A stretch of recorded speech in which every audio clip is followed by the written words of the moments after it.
Dolores Cristina tilfet libel kontra l-Prim Ministru. Kien fl-2012 li l-eks Ministru fetħet il-libel kontra Joseph Muscat bħala mexxej tal-Partit Laburista. Huwa kien tkellem dwar il-ħatra tar-raġel ta' binta bħala konsulent fl-Isptar Mater Dei. It-tabib in kwistjoni Dr. Robert Kuxkieri applika l-pożizzjoni ta' konsulent kirurgu nominat fl-2010 bil-prospett li jsir konsulent kirurgu. Il-Kummissjoni għas-Servizzi Pubbliċi kienet ħarġet sejħa għal din il-pożizzjoni u ħatret bord biex jeżamina l-applikazzjonijiet.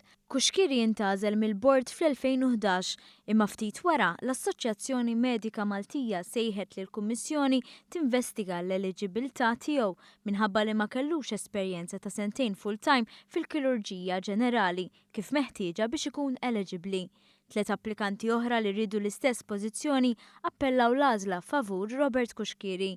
Wara li l-Kummissjoni eżaminat il-każ iddikjarat li Kuxkieri ma kienx eligibbli għal pożizzjoni.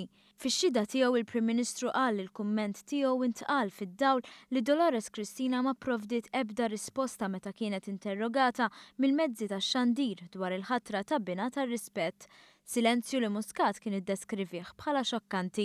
Fid-deċiżjoni tiegħu il-Maġistrat Francesco De Pasquale ma sab xejn ħażin fil-kummenti ta' Joseph Muscat, qal li politiċi għandhom jissottomettu ruhom għal skrutinju u jipprattikaw doża ikbar ta' tolleranza għal dawn it-tip ta' kummenti. Il-Maġistrat qal li m'hemm ebda dubju li l-kariga ta' Kuxkieri kienet suġġett ta' interess pubbliku u li Joseph Muscat kienet jikkummenta fuq sistema ta' nepotiżmu li kienet teżisti u li kienet tagħti fastidju lil nies ta' rida tajba.